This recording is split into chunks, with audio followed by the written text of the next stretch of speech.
Good morning everyone and welcome to the Two-Headed Wolf gaming channel and Old World, the Sacred and The Profane, this being the latest DLC that just came out.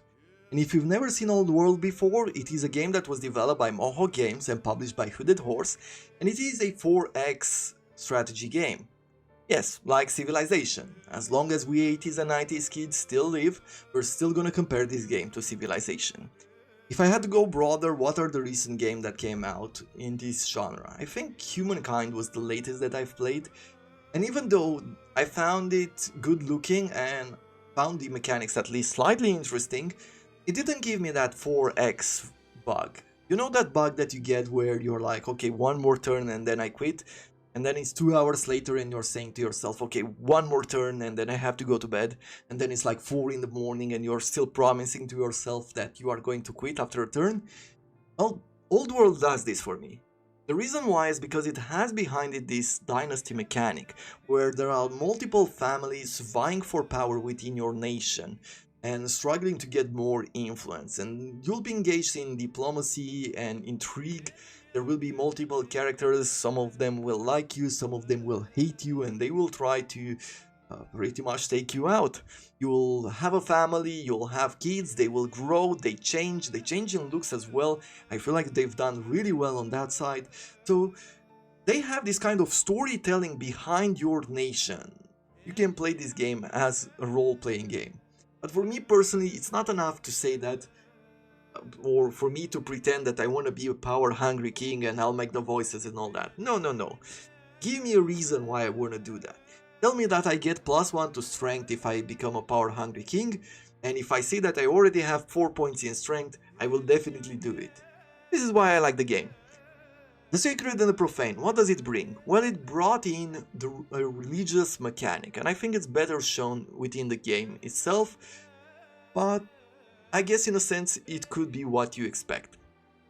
And also brought in 350, I think above 350 new events, and that is pretty good, given that it is a game that is influenced a lot by the different things that are happening. Having new events within the game and having to play multiple times before you go through them is pretty good, can be a lot of fun, so I think it's a big plus for Old World. But enough talking, let's get this started. What are the factions within the game? We have Assyria, Babylonia, Carthage, Egypt, Greece, Hatti, Persia, and Rome. And I decided that today I want to play with Rome, because I really love the city of Rome when I visited it. I think at this moment it's my favorite. I visited, if you know, the Capitoline Hill 3 times. I went there for 1 week. Almost the entirety of 3 days I spent on Capitoline Hill. That's how much I love that part of history, and walking through the cities, I walked until my feet hurt every day and woke up the next day just to do some more. I will definitely go back there. If you have a chance, go visit it. It is a lot of fun to do. Anyway, let's get back to the game. What do we start with as Rome? As far as technology, we start with ironworking, stone cutting, and the ability to declare war. We have polis here. We also have unique units, the Hastatus and the Legionary. We have shrines to Mars, Vulcan, Venus, and Vesta. And we have 4 families within our faction, and also an archetype leader, the Tactician. What does this mean? Well, we can serve as general or spy master. As a general, we counterattack during melee. So if we assigned our leader or the person as a general, it will be able to counterattack during melee. Also, if leader has -20 strength, attack strength, it will stun the target for 1 turn. That is pretty good. As a leader, we get +2 range, vision range. Okay, hidden in friendly or neutral trees. We get +2 to wisdom and +2 to discipline. And there are a few other things here, different opinions for different types of characters and all that. This will influence who likes you, who doesn't like you, and so on and so forth. So, we're going next. Difficulty will just stay on just. I am not fully experienced in this game or the religious mechanics, and I mostly want to show it off rather than do a difficult run, so we're gonna stay on just. As far as the map script, we'll stay on random, see what we get. Option presets. These are pretty good. On standard, our character live a standard period of time. Every turn will be 1 year. And there are a few other things that are influenced by the default settings. But you can go in a different playstyle. If you want to roleplay more, the character will live realistically, basically for the amount of time you might think a character might live back then. The events will happen more often, and also because it is a role-playing enable, you don't see what the effects of your events are, what it will give you or what it will remove you. You'll make the decisions that you think are right, and you'll find out afterwards what exactly you got. On the default settings, when you look at your choices, it also tells you what you do. This is what I like more. If you want to play a more story-driven, if you want to have a more story-driven experience, you want to have your characters live for a long time, you can see that mortality will be lengthy. You go for long-lasting characters. And that reduces the turn scale from years to semesters. So thus, you'll have more time to play with your families. If you don't want any of that, you can go chess mode. It removes most of the things on the map and you just play faction against faction. There are a lot of stuff that you can pick from and adjust it to what you like to do.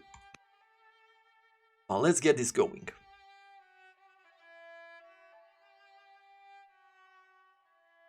There's a lot of beautiful music that you'll hear on the background, and there's a lot more actually. I'll try to raise the sound just a bit. There's a lot more sound, but I have the protection set for copyright. This is music that is copyright free or is allowed to place on YouTube, and that's where I'm at. But if you disable that or you don't enable it when you first enter the game, there's a lot more music to be heard and to pick up from that is really good. At least I like it. Rome in the old world. You are Romulus, first king of the Romans. Cast into a river and left to die as a baby, you are found and raised by a she-wolf. Years later, stronger and trained for your return to the old world of man, you are reunited with your birth mother, Ilia. Together with your jealous twin brother, Remus, you have fought tooth and nail to unite the disparate tribes of your people. You have now set out to find the place of your new city. The existing civilization of this world do not yet know the power of might of Rome, but they will learn. So let's found our capital. Okay, this is what we have around us. We have over here some goats, deer, elephants, jewels. So we have some grain. We have a few resources around us, which makes this a pretty prime position to settle in. You can only settle cities in this type of territory, which is urban. There are already a few people, a few huts, and you just settle down your cities within them. That is what is happening. We have our characters over here, but let's take this one at a time, one thing at a time. What do we have here? So once you decide whether to settle your city, and you can see it already shows you the borders and when you can place them. I feel like I should be moving one more territory inland rather than being closer to the sea here.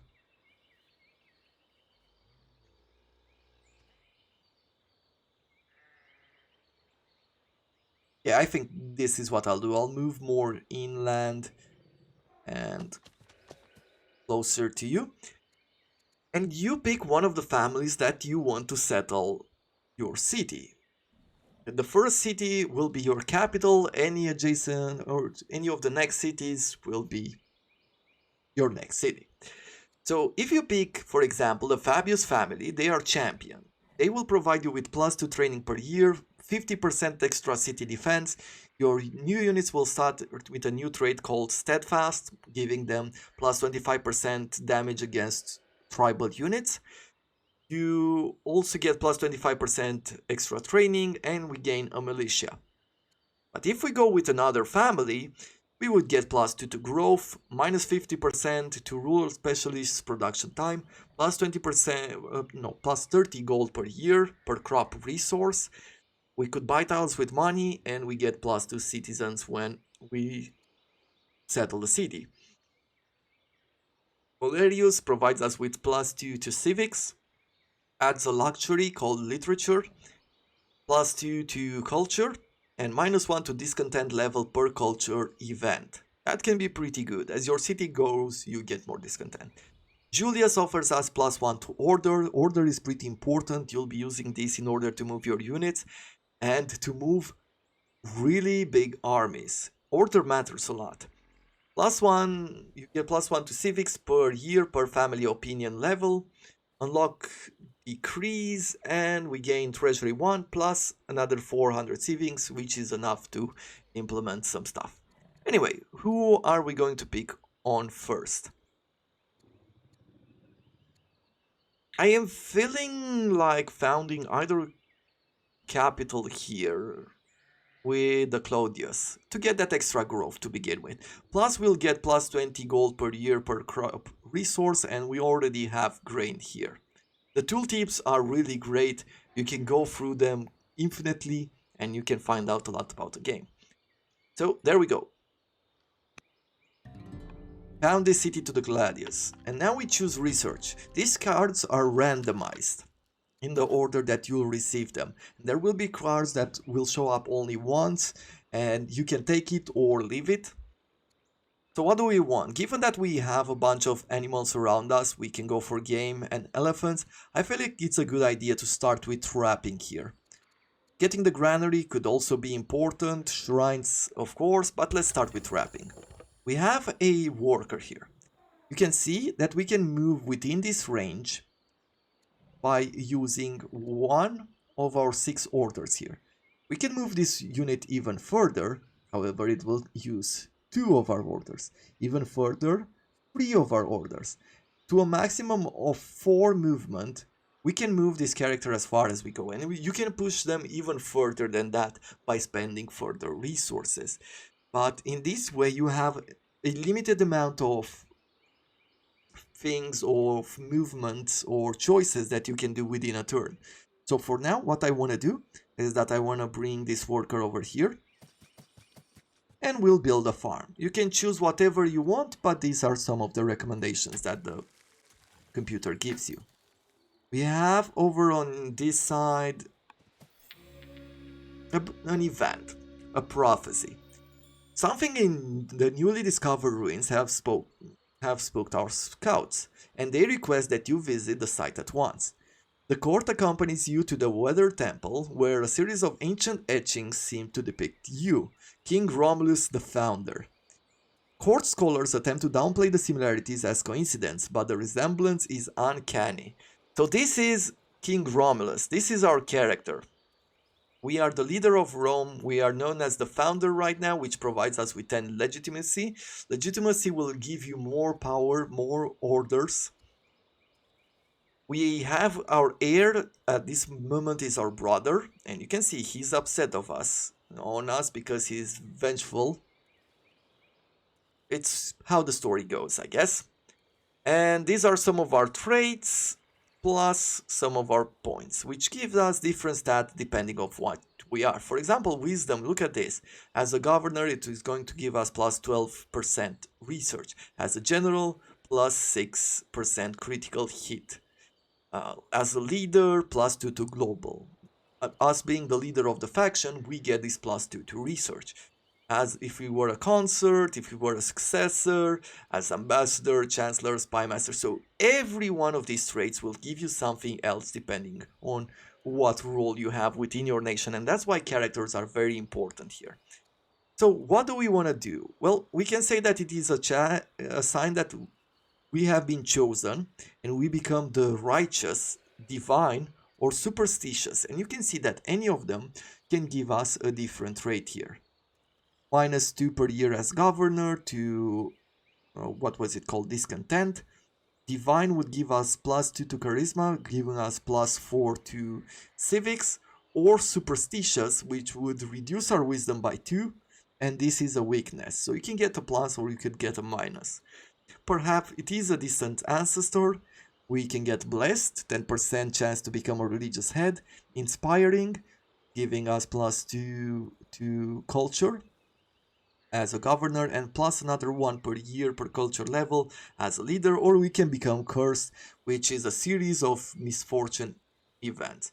It is a coincidence, nothing more, and we'll just get some experience to our leader. Or we can say, I knew this would be here, I have divine powers. We lose some of our, discipline, and we become deceitful, which can also be good. I mean, deceitful, maybe not. But we get +2 to the legitimacy. Let's say it's a coincidence and nothing more. And with the scout, we're gonna keep scouting. You can see that I have only one more order after all that movement, so we can move only this.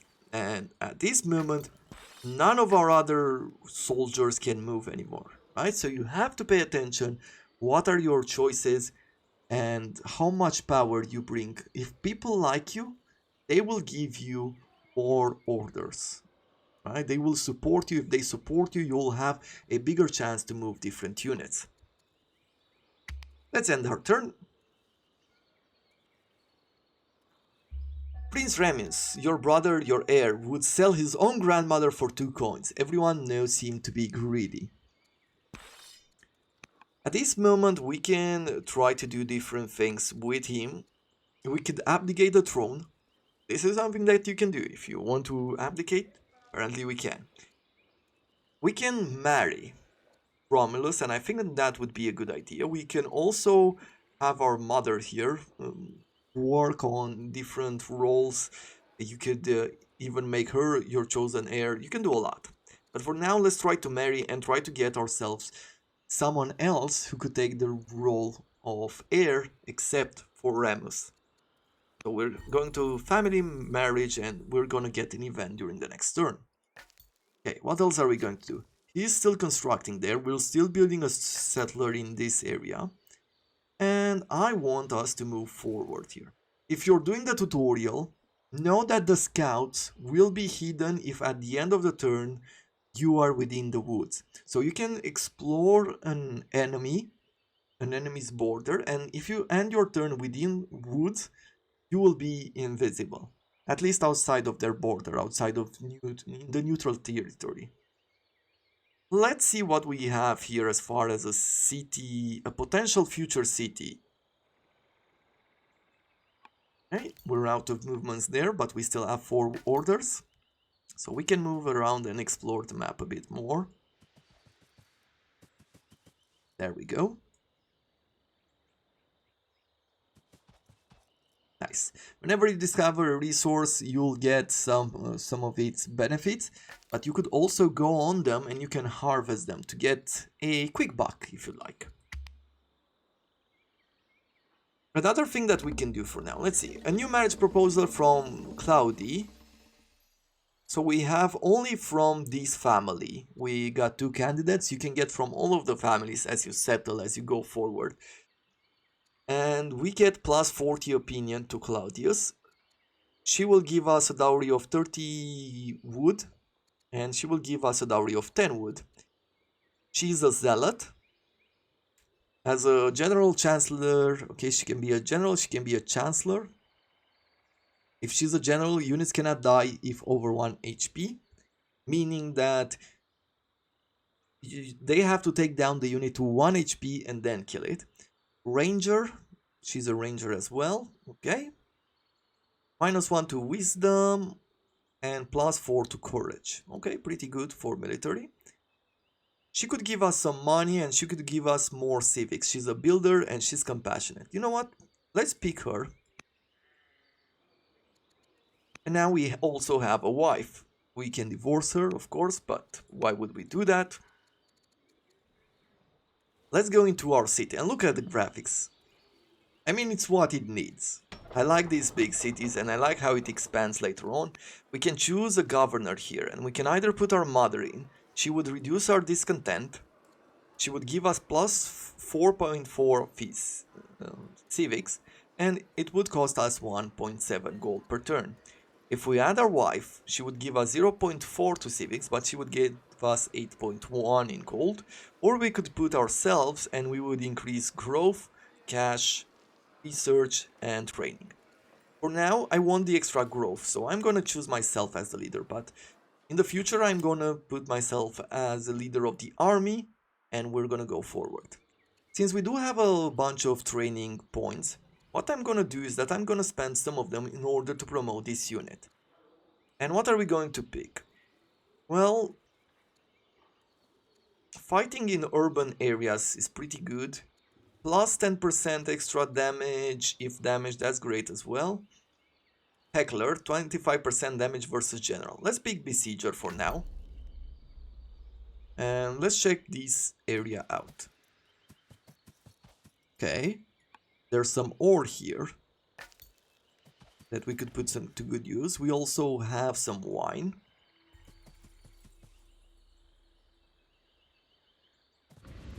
And we found ourselves some barbarians. On this other side, let's see. Okay, barley. Barley can be pretty good in order to increase your population. You get food from it.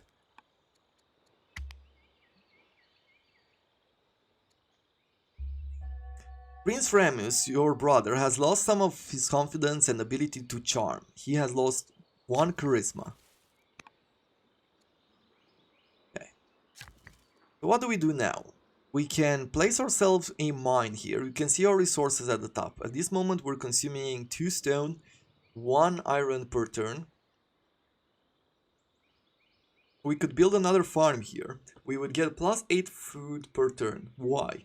5% output from farm, 40% output from lush land, and plus 20% output from fresh water, given that we have a river over there. So making farms near rivers will give you more food.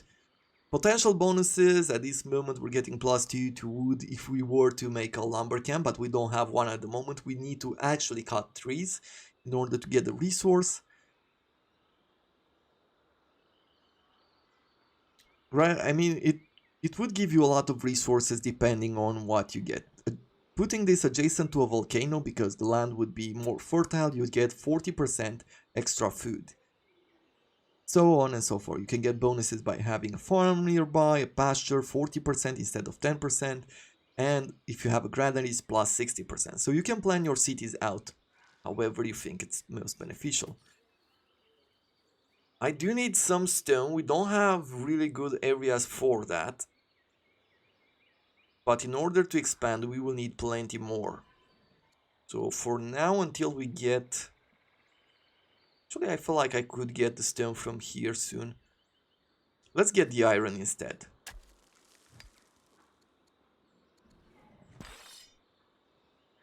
With these units, I'm gonna spend now 200 training. You can also get these by fighting battles. You can have experience, passive experience that you get, and you'll be getting yourself closer to a level up without having to use training, but you could also use these points. Ranger from trees, 25% versus tribal units, that's pretty good. Let's get this. Another shrine here. Our expedition comes up upon an impressive paved road system leading between wood structures that have long since rotted away. The engineering required to build such a site was far ahead of its time. What would you have us do with it? Break it down the roads for stone. So we'd get 190 stone and we would get plus 1 to discipline. Or study the technology. All of a sudden we would have labor force, which gives us roads, slavery, and freedom. You know what? We'll study the technology. Technology is king. After me, of course. Let's get some of these. A Graf chieftain arrives from the Danes. He demands that we offer tribute or suffer a brutal, extended conflict with his people. You are advised to submit without further delay, for I bring my army into your land. I will destroy your farms, slay your people, and raze your cities. So this is one of the tribes that we've met. We are humbled by your power and we can give them some food. If, yeah, we know this, we become the brave all of a sudden, And as a general, we would get plus 10% versus melee units. As leader, 5% damage versus melee units. Okay. Or you'll get no such offer from us. We go to war. Plus 6 legitimacy. Was unafraid of tribes. Let's say if.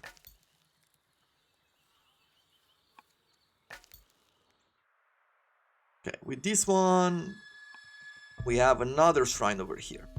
Your scouts stumble across an ancient, long-abandoned structure that appears to have once been a village surrounding a mine. Upon investigation, your wise men inform you that the substance mine here was kaolinite, and that the vein has not yet been exhausted. It would take an investment to get the mine back to operational, but the result would be that your craftsmen could make the most extraordinary pottery. What do you say? So if we had 270 gold, we could gain porcelain. That would have been absolutely awesome, but given that we do not have enough money, sadly, we're just gonna get the experience.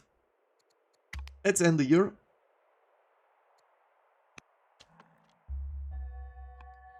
And now we're taking our settler and we have two places. I could either bring it here or I could bring it here. Let's take our villager over here. And in Rome, you could see that I could spend 3 years in order to get another one of these specialists. You get specialists that will provide you with more benefits to some of these territories. I will bring a settler, another settler, and then I'm gonna make a farmer. Now we shall see. Plans might change. We might go to war. And speaking of which, I will want to do that soon. But let's scout out a tiny bit more. Okay, to the south of us there's nothing.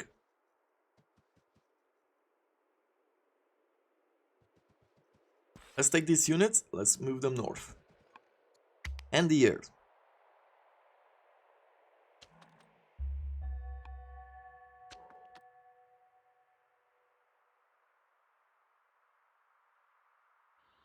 We'll bring the settler here. And now we have to found a new city. You can see that the Claudius family are already here. Now, since they already have one city, if we decide that we're gonna make another city to the Claudius, they will become happier overall.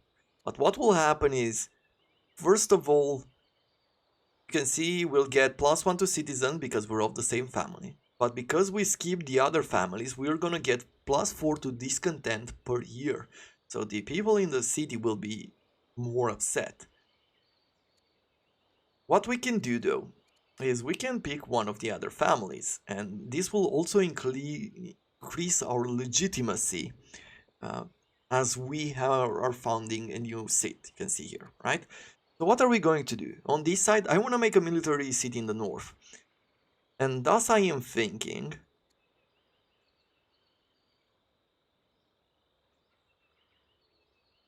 that I should be getting this luxury, this literature. And we should get the growth and civics and all that. So we're gonna give them a new people. We have a new court minister. His aptitude in matters of the state will keep Rome moving forward. Cool. So this guy, Servius the minister, he's 25, he's a builder type, he has 0 wisdom, he has 3 charisma and 3 discipline. Let's see, in these cities, in order to put a governor in this city, they have to be of this Pistoria family. And we require a garrison, a stronghold, or a citadel in order to do that. So we need a separate building where the leader might stay at. And that's what's happening here. You will see that there will be even different colored units depending on where you recruit them. That is in order to signify who owns what. If a civil war happens, guess what? You have no more control over the other units. So this is what you want to do going forward. There's 3 discontent here. How much discontent we have in Rome? We can see that we have 3. So one thing that we could do is we can go to luxuries. and go to literature. And you can do it in different ways. You can give it to tribes, which will make them happier. You can give it to families, and there are families who, depending on the family, they like certain things. You can see that Claudius, they get -10 per city if they're missing honey and if they're missing olives. Valerius likes gems and incense, so they like different types of things. If you can provide them with that, they'll be happier. They will have a better opinion of you. So managing their desires and their needs is very important. Or you could give them to the city in order to reduce the discontent. So I'm gonna give it to Rome just to make sure that they'll stay a bit more stable. Let's see, let's just explore this area. Generally speaking, these tribes don't have only one unit, they have multiple units. Our men find murals depicting creatures, rituals, and battles. The style of reminiscent of the Danes, leading us to believe that the tribe was perhaps a precursor of their own. Our troops warn against desecrating such sites. The Danes are very protective of their culture. Of course, there is much to be learned from these ruins. So we are at peace with them. I do not want to offend the Danes. They will provide us with, this choice will provide us with +20 to opinion, and we get an extra point in discipline, or we will make good use of it. We will get stone, we will get some research, but the Danes will be unhappy. Given that they've already tried to create some problems, we're gonna pretty much do the same, right? Let's bring ourselves a worker, and I will bring a warrior afterwards.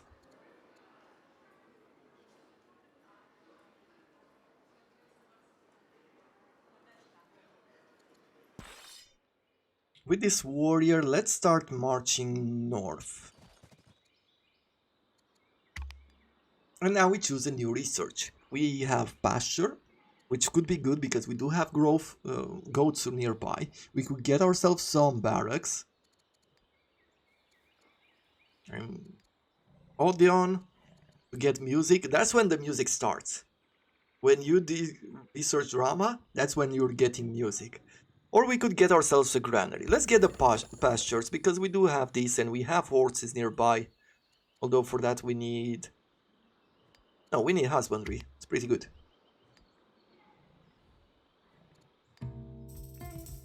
At the announcement of the heir's birth, celebration erupts in the capital of Roma. People gather in the streets to toast Prince Ceso and revel in the hope of a bright future. Make Ceso grow and prosper. So now we have a son here, and take a good look at his face, because you're gonna see him grow. Did we have... Are all of these skits our own? Let's see, where is...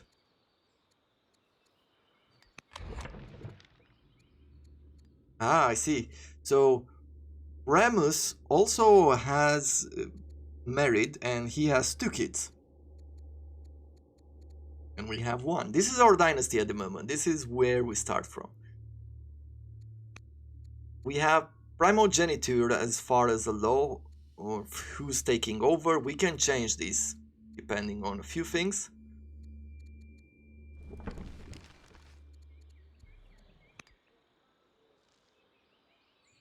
And let's see. He really does not like us. Raised by wolves. You have come a long way from hunting with a pack of wolves to king of Rome, but your past is not easily forgotten. Some nights the howling of wolves from the hills around Roma drift over the palace and run through your dreams, taking you to a different time. Take strength from your new pack, giving us +1 to courage, and starts the ambition to control 10 population. Enjoy the luxuries and technology you never had as a child, get +1 to charisma, and start the ambition to discover 6 technology. And the wolf cub is not who I am anymore, just get 40 experience. Now, depending on what you do here, you'll get this ambition. Ambition will give you legitimacy. Legitimacy will give you the ability to move more, to do more, generally speaking, through a turn. If you die, you leave some ambitions behind. If you fail them, generally speaking, you will lose legitimacy.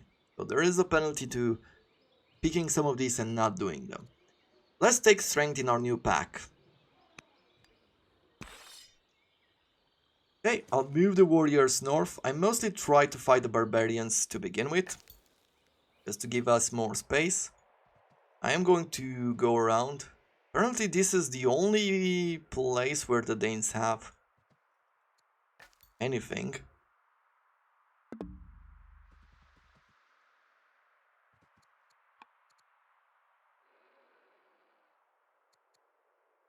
Okay, we also get my legacy has been secured, which gives us plus 20 experience. Good.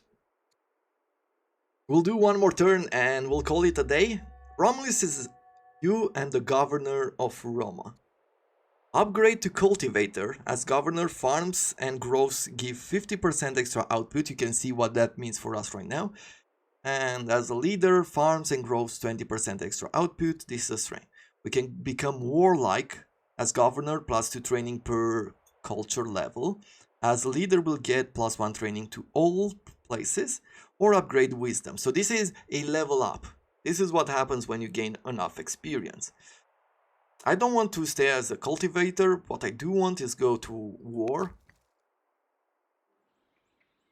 And let's see, what are we going to do here? You can see we've finished this iron mine. We can build a hamlet. Hamlet are the sort of city centers that they will grow and develop. And you can see that we are getting cash for all the worked areas around us. Let's go and make this camp.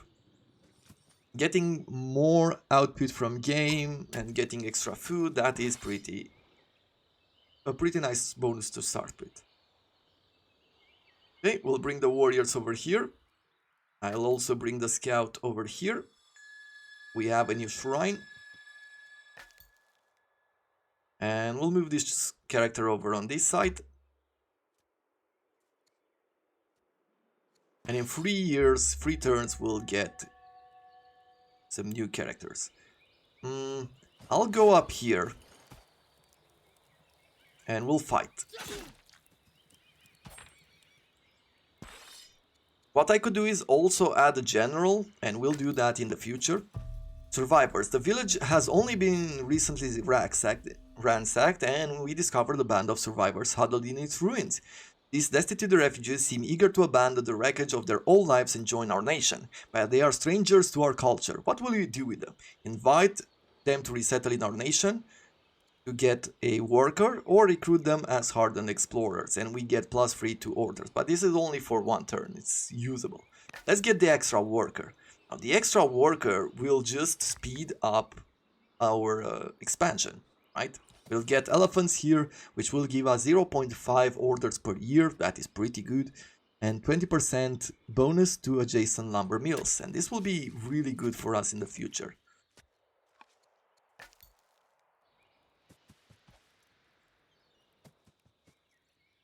Okay, let's use the other scout as well. Let's not use all of our orders here.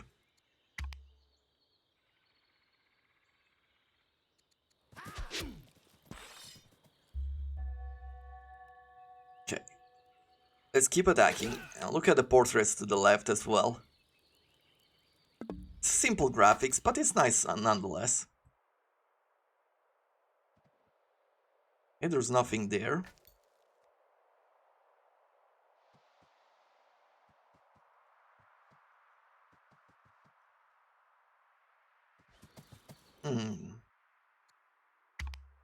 Seems like we're in some sort of an island or a peninsula. Okay, this worker is done.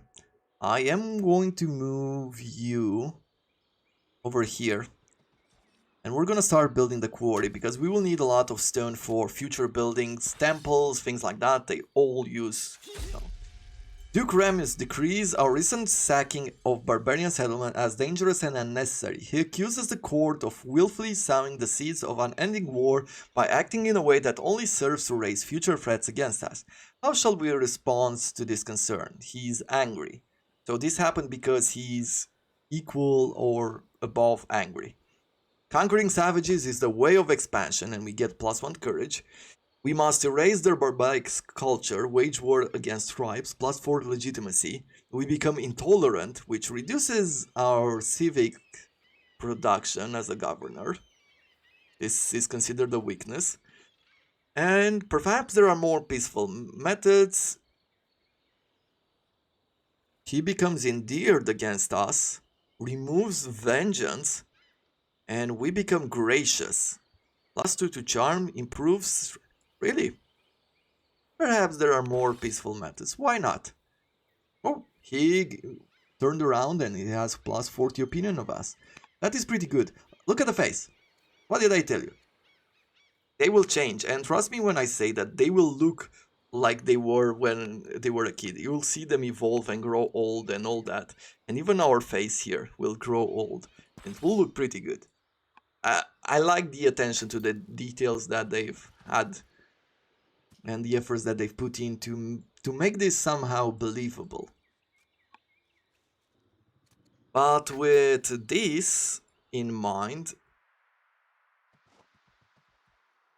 this is pretty much all the time that we have for today. I hope you have enjoyed it, and I look forward to seeing you again tomorrow as we're gonna get closer and closer. Pretty soon we're gonna unlock religion and all that, but I'm just trying to get the basics down. But this is a fun game overall. If you like what you see, don't take my experience at face value. Just give it a go, put it on your wish list, and whenever you want, pick it up for yourself. Either way, I look forward to seeing you again tomorrow. Until then, I wish you all to have a wonderful day.